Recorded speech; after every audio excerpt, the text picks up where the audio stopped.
So, good morning everyone. Now I kind of have to do that because that's the widest my lens goes. Ideally if you live in a van you want a wide angle, but I don't have one. So we're going to have to deal with this, but not that you need to see me anyway, because it's all about how today marks 2 weeks since I ordered my portholes. I ordered them on a Thursday after when I was doing my work, which I now don't have, and I'm totally out of money, which is great. It's been 2 weeks and yesterday they turned up. We got 1, we got 2, and we got 3. So there you go, that's the portholes finally here. I mean, they took their time, but yeah, I opened them up yesterday just to check it was all okay, which it was. And oh, I've forgotten something. I've prepared all the tools here because I'm going to do it at this table because it's pretty cold today. And tomorrow morning there's supposed to be like 2 degrees freeze basically. In fact, it even says 1 round here now because it's pretty cold down by the canal. So definitely a freeze. Typically, the diesel heater stopped working, but I think I've worked out the problem. I think it's low battery. Because my battery's not great now. It's winter, even though I had 70 watts coming in the other day, but that's just like one day. When it's cloudy it's pretty crap. I don't know how to do this myself. I was going to do one and then show you guys how to do it, but well, I started the camera now. I was too prepared with the camera this time. They come fingerprint ready as well. I didn't take the plastic off them yesterday, though I did take it off one and it was fingerprint ready. Yeah, so that should go over there nicely, basically. I'm going to leave the catches on for now. But yeah, there you go. They should just sit open like that. So I'm not going to put the link to these portholes because they took forever. I'm not sure if it's Royal Mail's fault or anything, but I'm not going to put the link to these. But basically just go into eBay, type 10-inch porthole, or sometimes eBay doesn't like measurements, and if you just type 10 porthole, it will come up. I ordered 3, and then these catches I will put in the description, so look for these. I got these because they've got a very small like end that will go onto the opening part of the porthole. It's very skinny, so it should fit nicely on against the glass basically. And then this one goes over the drainage hole. I don't know if you can see in there's a gap, and that's for the drainage hole. That goes at the bottom, drainage hole, and then that goes on there. So yeah, so the idea I think is first to screw that as centered as you can. I'm going to give it a go. Hopefully I don't mess anything up. So yeah, let's do some drilling.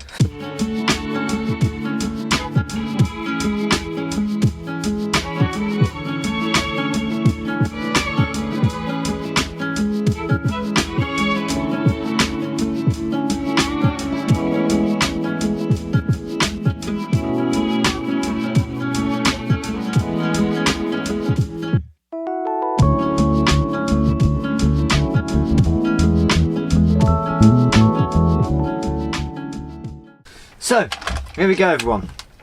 It works just about.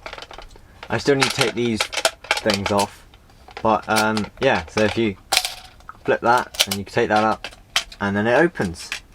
So I'm going to grab the camera and I'm going to show you how I did it as I go through and do the next one.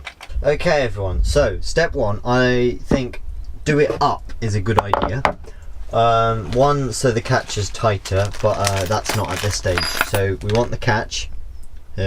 Like I said, I got the small ones, as you can see, and what you want to do, really hard to do this one-handed, I like it shut because this is centered, the drainage hole. So if you line that up there in line with it, and then you get your small drill bit. I think this is a 1 or a 1, probably a 1.5 actually. Ideally I'd like a 2 maybe. The 1 works quite well, but I don't have any other drill bits between 2 and 4, so yeah. But yeah, so put that in with one hand, hold that with my hand that's holding the camera so I can't, and then push that, because it's only rubber, push a mark into the rubber with the thing, spin it a bit, and you'll get 2 marks, and then undo it, and then drill it with the porthole open, because then you can get it flat up against the glass from this way and drill in without this lip. And then shut it again and do that one, put that one on there, but I'll show you when I get to that part actually. So yeah, just gonna mark that, drill that, and then what I'm using is, so everyone has a scrap screw box. Everyone who does like DIY and takes things apart, when you take things apart, there's no point throwing screws away, throw them in a scrap screw box. And mine fell on the floor yesterday, and I managed to fill up my normal screw box with good screws from the scrap screw box, because I sorted through every single screw and threw away all the rounded off and bent ones, because all sorts gets chucked in there, as you may know if you do have one. So I'm using these ones which I found. They were in a packet, these were in a packet, these were in a packet, and they were in a packet, and these are from the van. These are really nice flange head screws. Anyway, that's not the point. This is what you want. Well, no, it's not, but pick what you want. But I think a long skinny one is good for in there, because it won't crack anything because it's skinny and it's long, so it grips all the way into the rubber. And I know it's not focusing. There you go, pretty long, and it uses a PZ1. It's that small. And then for the main part of the catch, you don't want a massive thing sticking out the bottom of your porthole. So what I'm using is some also things. This is my nuts and bolts box. It's just some random ones in here too. So basically you just want small screws. If you've got any lying around, yeah, self-tappers are good because they've got big threads, good for plastic and metal. But yeah, so I'm just going to screw that into the rubber, and then I'll be back to you for the second half of the catch. Okay everyone, so I've mounted you to my lap so you can see better this time, and the camera's not moving. So I screwed that in there. As you can see, it squashes the rubber down, you can see there, and then I put that on there, same as before. Actually, I need to take the drill bit out of the drill, which is what I always forget to do. Take that out. It's good to have a small one as well because they're really dainty. So then make sure the thing's the right way round, because they only go one way. And centre that as well. I'm just doing all this by eye. I got the other one massively off centre, so maybe measure it if you care that much. Oh, and also another thing, do them up again, which I've just forgotten to do, because then it makes sure the two pieces are clamped nicely together, so then your catch does the same thing. It's nice and tight when you shut it, and then hopefully you should get no leaks. Centre it and pull it back as far as you can. So that's about centred. Pull it back as far as you can, and then mark the far side of the holes. So when you put the screw in, it really tightens it against the catch. So there you go. Mark both of them, like so. And you should see two little marks. Don't know if you see them on the camera. Oh, you can there. 1 and 2. And then put the drill bit back in the drill. I'm going to film this like this. It's a bit hard, but it's only for this one. And then I'll do the third one on my own again. And you line it up with the little dent you made. And you drill. Like I said, I think I could do with the size up, so I just put a little wiggle just to loosen it up a bit, and then again.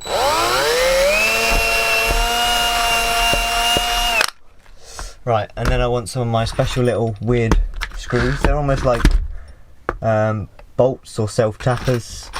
I don't really know what they are. Anyway. There we go. And then what I did before, so these are back to a PZ2, which is annoying, swapping between bits. So what I like to do is just thread it in first, just because unless you got just to take it a bit basically, and then put that over there. I opened it last time because otherwise it was too tight. Right, and then I want to put this one in. I haven't screwed it in all the way, just for a bit of adjustment. I always like doing that. Don't tighten them all the way until you've got all of them in first. But there you go. So then you want to undo these so it actually works. 1, 2. And what I've noticed about these is they've got like a little pin in there, as you can see. So I might see if I can get a small, like, I don't know, something skinny and thin. This side's actually recessed. in there. The other side sticks out, and see if I can hammer it out. Yeah. Shut it. Flip it open. What I have noticed is because that's higher, it tends to want to flip up. So if they start to want to come undone or something, what I might do is add some washers underneath to bring this side up as well. Because these I think come off if you spin them back enough. Yeah, so that's the easy way of doing it, and then you get left with two flappy bits. But I reckon I can bash that out. So guys, that's that done. 4 washers on each one seems to do the trick. Works really well. What I just did, which is so easy, is grab a little screw, thin screw, not too small that it's going to fall apart. And you don't even need anything on the back. You just put that there, give it a little tap, and out it comes. Really easy. I thought I was going to have to use the table, and then realised my table wasn't sturdy and I'll have to go somewhere else, somewhere like the kitchen or something. But no, it just comes out. Then you close that, do that up, boom, done. There's your porthole. So everyone, that's going to be it for this video. I'm going to do this in 2 parts. So that is making these work properly. So you got the little thing behind it, as you can see. Yeah, this video was about modifying them so they open from the inside. And then yeah, so I took them off as you saw, bashed them through. They were dead easy to take out. And then the catch here, as you can see me through it. I think they're slightly tinted, as you can see, which is good. And then you flip that. This one's quite stiff, so I'm going to put this in the bed area. And then it opens. And it's best to do it with 2 hands, or at least have it in a wall, so yeah, you're not holding it as well. And then there, it stays upright. That is at an angle, and it's still open. So in theory, yeah, the window should just stay open, and you shouldn't need anything to hold it up. But yeah, so I'm going to try and install these today. It's a bit raining now, but apparently it's supposed to clear up at midday and just be sunny for the rest of the day. Clear skies, so let's hope that's the case. But yeah, that'll be next week's video.